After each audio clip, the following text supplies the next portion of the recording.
I used to think loneliness meant being alone, an empty room, no messages, no one calling your name, but that was never the real kind. The most painful loneliness I've ever known happened while sitting across from people who smiled at me, spoke to me, even laughed with me, and yet somehow never touched who I actually was. I was present but not received, heard but not understood, included but not seen.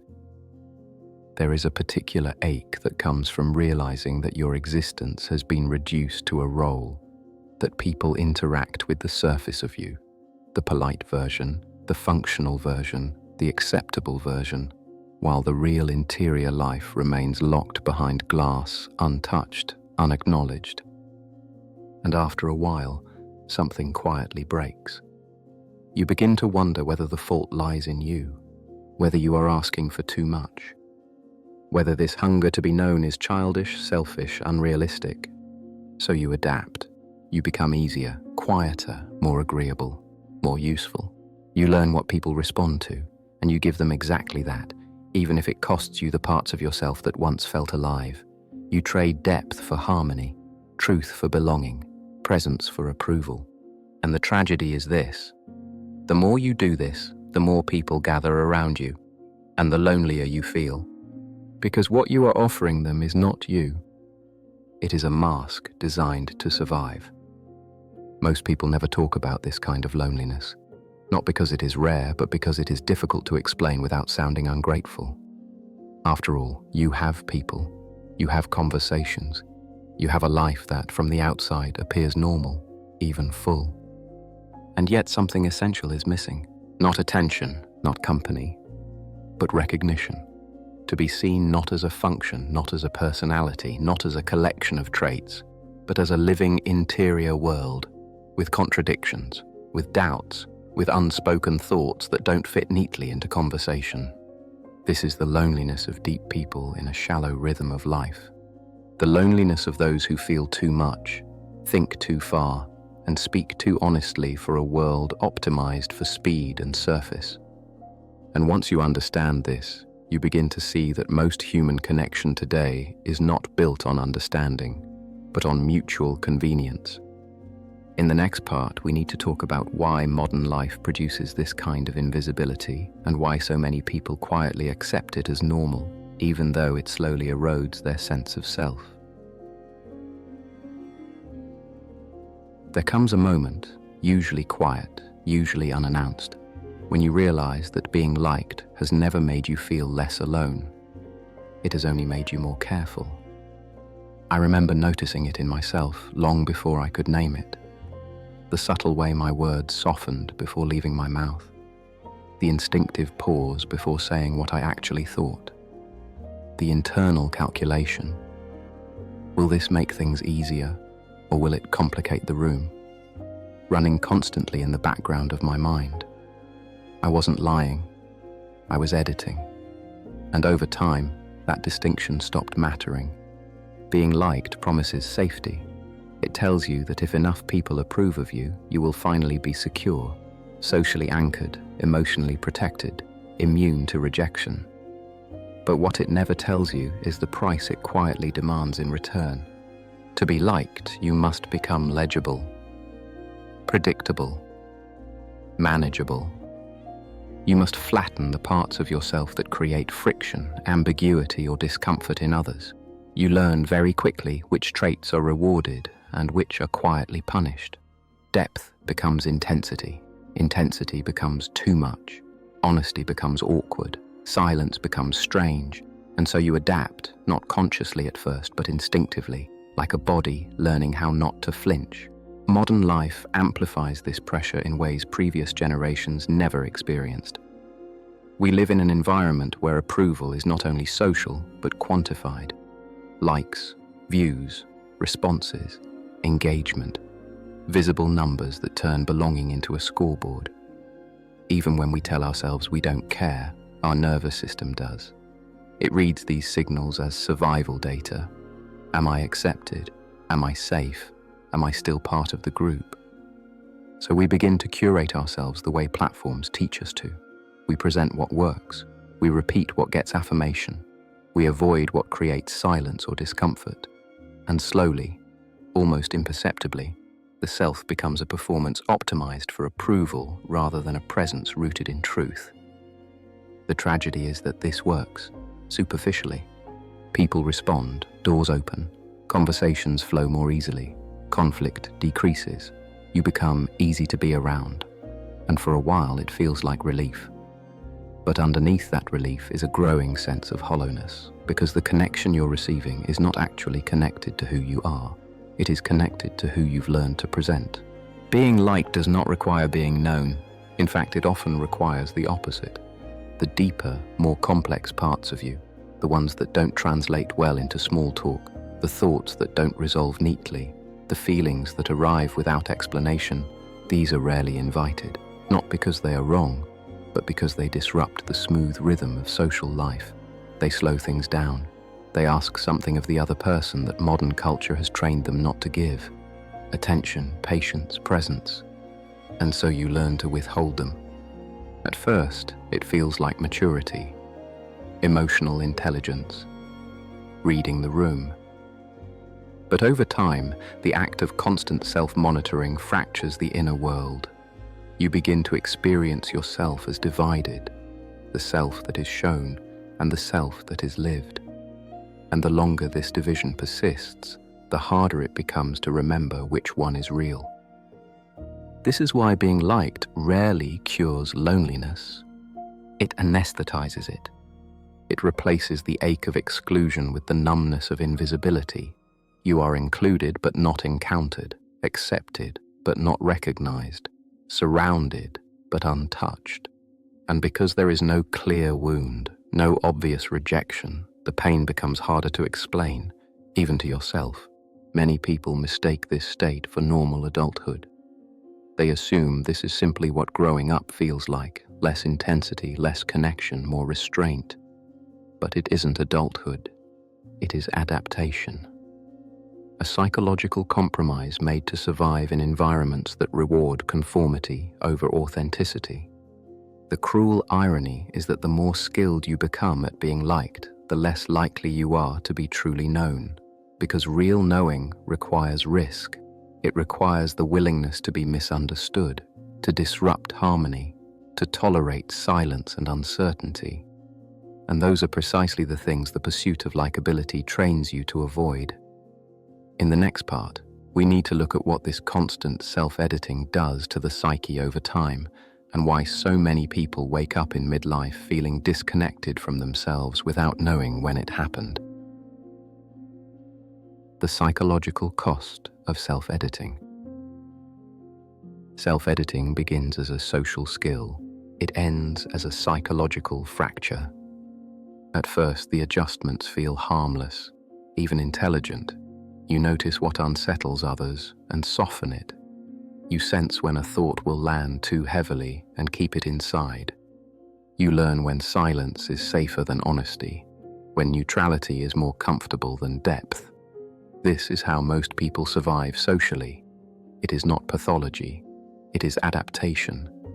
But the mind was never meant to live in a permanent state of translation. Every time you edit yourself, a small internal negotiation takes place. What I'm about to say versus what will be received well. What I feel versus what is appropriate. What I am versus what is expected. Over time, these negotiations become automatic, unconscious, constant, and the nervous system does not experience them as social strategy. It experiences them as vigilance. You begin living slightly braced, always scanning, always adjusting, always monitoring the emotional climate of the room before entering it fully. This creates a subtle but chronic tension inside the psyche. Because the self is no longer allowed to move freely, it must pass through filters. It must justify itself before appearing. And when this becomes habitual, something essential is lost. Spontaneity. You stop discovering what you think by saying it. You stop discovering what you feel by allowing it. You stop discovering who you are by living unedited. Instead, you become a manager of impressions. Psychologically, this has consequences that unfold slowly, often unnoticed for years. The first is emotional flattening, when you consistently suppress the parts of yourself that feel intense, strange, or inconvenient. You don't only suppress discomfort, you suppress vitality. The same mechanisms that dampen anxiety also dampen joy. The same restraint that prevents conflict also prevents depth. Life becomes quieter but not more peaceful, calmer but less alive. The second consequence is identity confusion. When you spend years presenting a version of yourself that is strategically shaped for acceptance, it becomes increasingly difficult to answer a simple question honestly. What do I actually think? What do I actually want? What do I actually value when no one is watching? Many people reach midlife with an impressive external life and a strangely hollow internal one. They have roles, routines, responsibilities, but no clear relationship with themselves, not because they never had a self, but because it was gradually buried under years of accommodation. And the mind resists this loss quietly through symptoms: restlessness without a clear cause, irritability that feels disproportionate, a persistent sense of being off even when life appears stable, a craving for distraction that never satisfies. These are not random, they are signals. The psyche's way of saying, something essential has been neglected. The third cost is relational.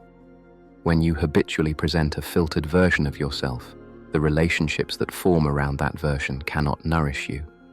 People relate to the persona, not the person. They respond to what you offer, not to who you are. And while this may create harmony, it creates a deep internal loneliness, because connection without recognition is not connection at all. You can be admired and still feel unseen, needed and still feel unknown, liked and still feel profoundly alone. This is why many people feel lonelier in long-term relationships than they did before entering them. Not because the other person is unloving, but because the relationship was built around a self that was already edited. The cost of maintaining the bond becomes the continued suppression of truth. Over time, the psyche begins to split its loyalties.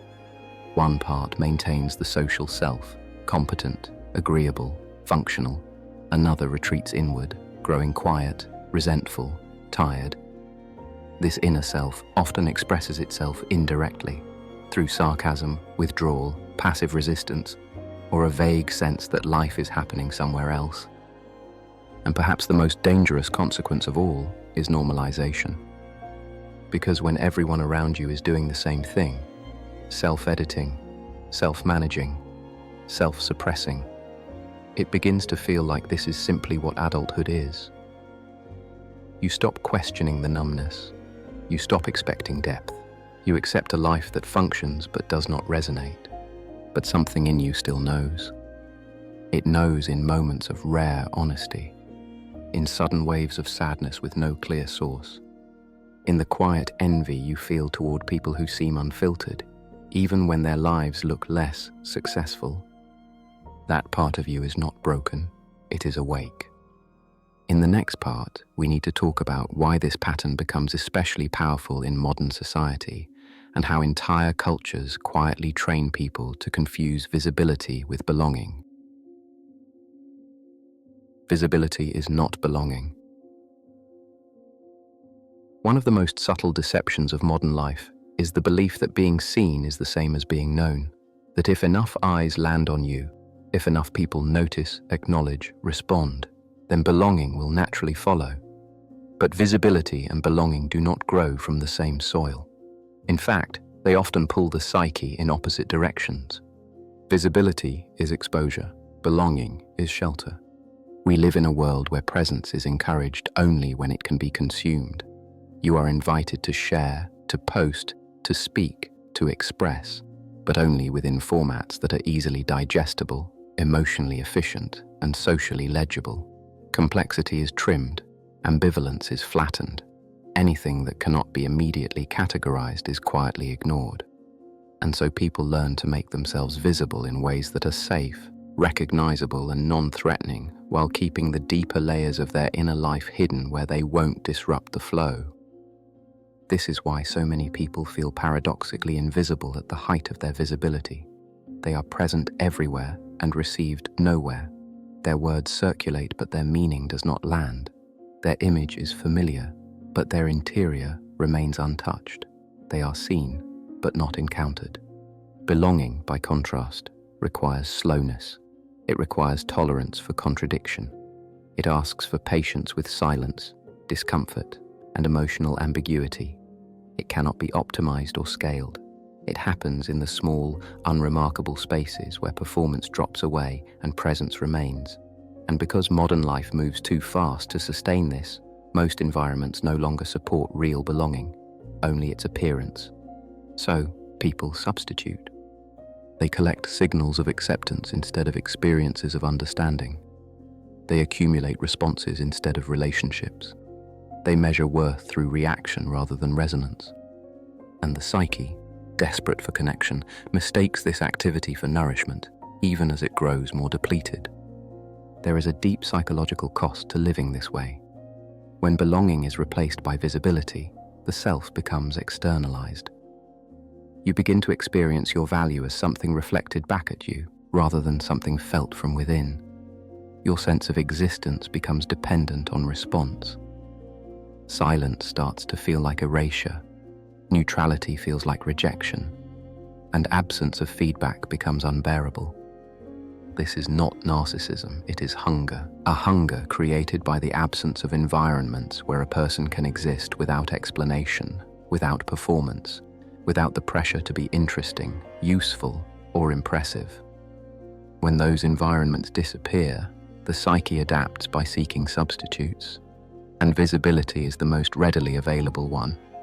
But visibility never satisfies for long, because it does not meet the original need. You do not want to be watched.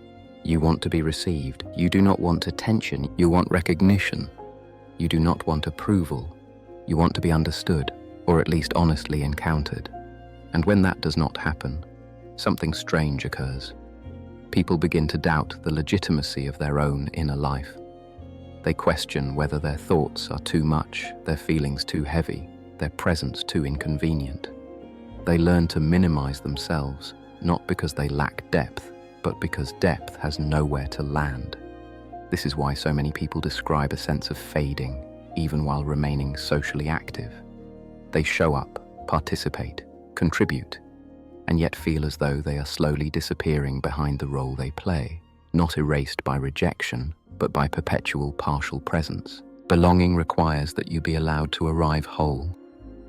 Visibility only asks that you arrive appealing. And until this difference is understood, the search for connection will continue to miss its mark. People will keep making themselves louder, more polished, more available, while feeling increasingly unseen. In the next part, we need to turn inward and examine what happens when the need to belong is finally redirected away from approval and toward truth, and why this shift often feels frightening before it feels freeing. Choosing truth over approval. There is a moment, usually quiet, often uncomfortable, when the psyche begins to sense that the strategy of being liked has reached its limit. Not because it has failed socially, but because it has failed existentially. The approval is there, the inclusion is there, and yet the inner dissonance grows louder. Something inside starts to resist being managed. This is the moment when truth begins to matter more than acceptance. And it is rarely experienced as liberation at first. It feels like risk, because approval offers immediate reassurance. It tells you where you stand. It smooths social terrain. It protects you from isolation. Truth, by contrast, offers no such guarantees. It may complicate relationships. It may introduce friction. It may expose differences that were previously hidden under politeness and mutual accommodation. Choosing truth is choosing uncertainty, and the human nervous system does not easily welcome that. For most people, the first encounter with this choice happens internally, long before it happens outwardly. It appears as a growing intolerance for self-betrayal. Small at first, a quiet resistance to saying yes when the body clearly wants to say no. a subtle fatigue with conversations that never go anywhere real, a vague but persistent feeling that you are no longer willing to trade your inner coherence for external ease. This is not rebellion, it is reorientation. The psyche is not trying to destroy connection, it is trying to restore alignment. Because no relationship, no matter how stable or pleasant, can compensate for the ongoing cost of living in contradiction with oneself. Over time, that cost becomes unbearable. It manifests as depression, bitterness, disengagement, or a numb resignation that masquerades as maturity. Truth interrupts this trajectory. But truth does not arrive as a dramatic declaration.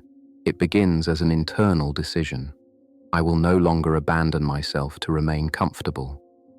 And once this decision is made, even quietly, something irreversible happens. You start noticing where your life is built on avoidance rather than authenticity, where your silence is not wisdom but fear, where your agreeableness is not kindness but self-erasure.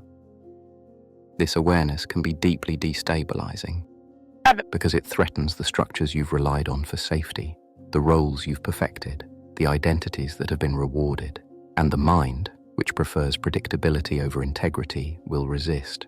It will warn you of consequences. It will remind you of what you might lose.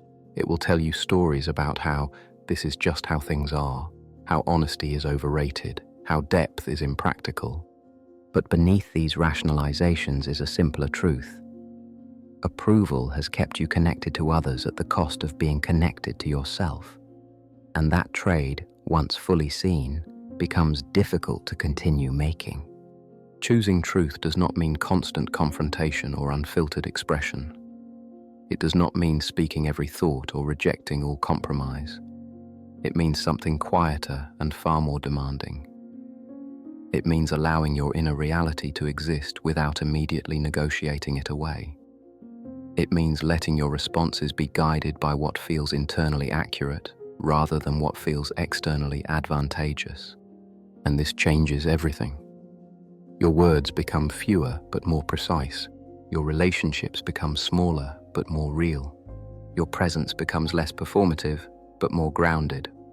Some connections will weaken, others will fall away entirely. Not because you are pushing people out, but because the dynamic that sustained the relationship no longer exists. When you stop editing yourself, those who were attached to the edited version may feel unsettled, even threatened. And this is often interpreted, by both sides, as loss. But it is not loss, it is clarification. What remains after this shift is not guaranteed to be easier, but it will be cleaner, less conflicted, less divided. And in that clarity, something new becomes possible. Relationships that are not built on mutual accommodation, but on mutual recognition. In the next part, we need to explore why this transition often leads to a period of solitude, and why that solitude, though feared, is not a failure of belonging, but its necessary precursor. The necessary solitude that follows. When you stop performing for belonging, there is almost always a silence that follows. Not immediately and not dramatically, but gradually. As invitations become fewer, conversations shorten, and the subtle social glue that once held things together begins to dissolve. This is the moment many people panic and turn back. They interpret the quiet as failure, as evidence that honesty leads to isolation, that truth is incompatible with connection. But this solitude is not punishment, it is a threshold. What is disappearing is not connection itself, but conditional connection. Relationships sustained by predictability, accommodation, and mutual avoidance. And what replaces it, at least for a time, is space. Space where the psyche can finally hear itself without interruption. Space where the self no longer has to negotiate its existence moment by moment. This kind of solitude feels different from loneliness. Loneliness is absence with hunger. Solitude is absence with integrity. One depletes, the other clarifies. In this space, something important happens. The nervous system begins to downshift. without the constant need to monitor reactions, anticipate expectations, or manage impressions. A quiet recalibration begins. Thoughts slow, emotions surface without immediately being suppressed or explained away. Old questions, the ones that never fit into conversation, return with persistence. Who am I when I am not adapting? What do I actually care about? What kind of life feels internally coherent, even if it is externally unimpressive? These questions cannot be answered socially.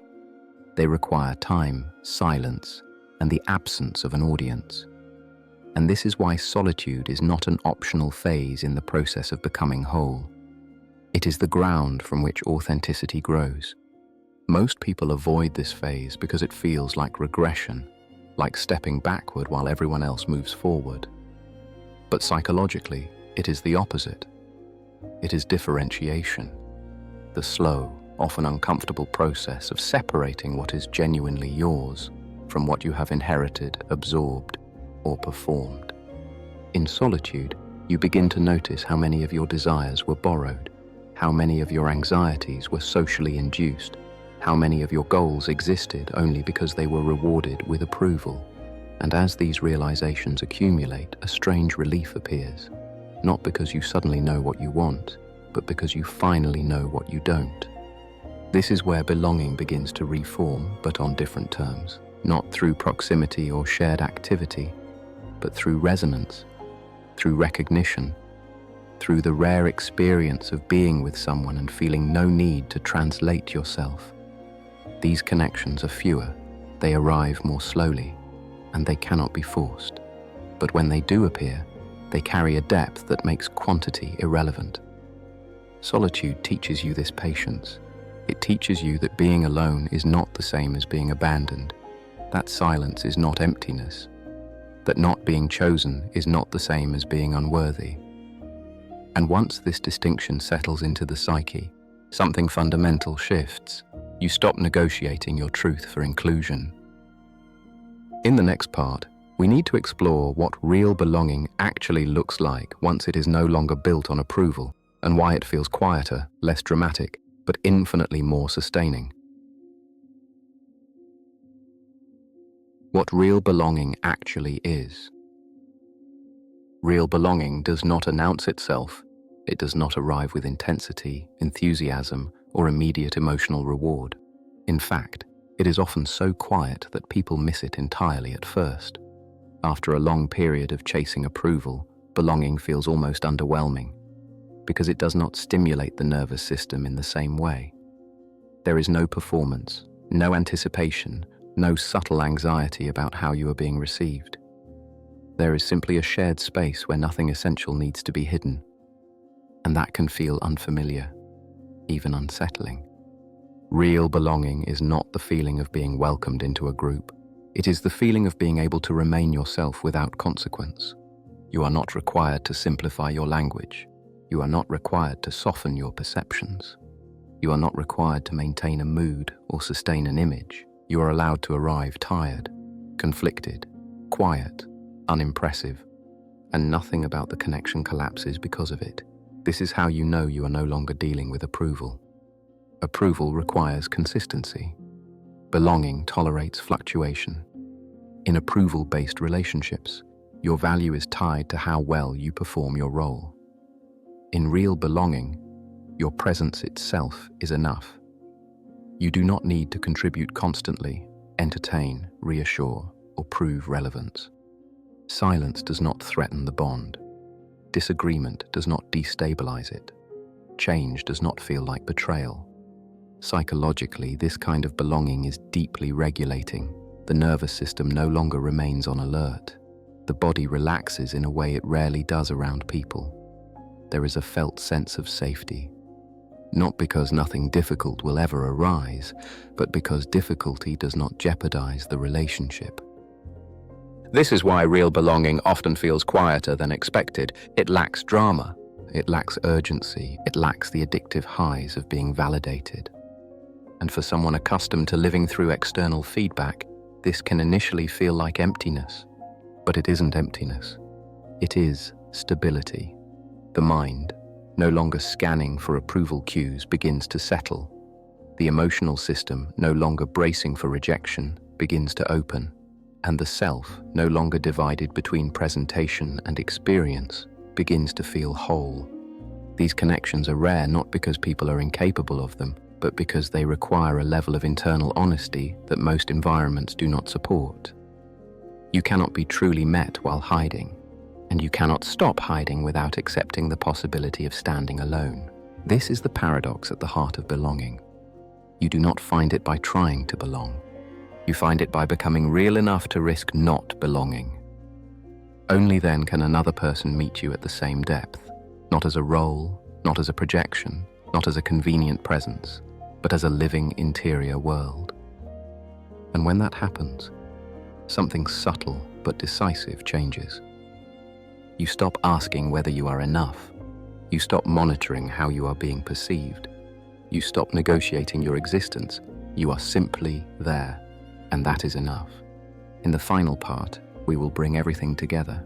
Why this path ultimately leads not to isolation, but to a deeper form of peace, and why being unseen by many is often the price of being truly seen by a few. Being seen by fewer, but seen truly. At some point along this path, something quietly irreversible happens. You realize that the fear that once governed your choices, the fear of being overlooked, excluded, forgotten, no longer holds the same power. Not because it disappeared, but because something more solid took its place. You are no longer trying to be seen by everyone. You are no longer asking rooms to recognize you. You are no longer arranging yourself to fit inside other people's expectations. And with that shift comes a strange, almost unsettling peace. It is the peace of no longer chasing mirrors. Being seen by fewer people means that many will pass by without noticing you in the way they once did.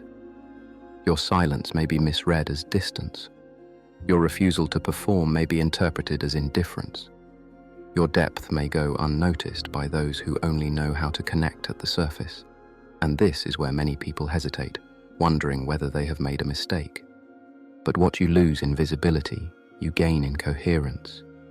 You begin to experience yourself as a single, continuous presence rather than a collection of roles adjusted to different contexts.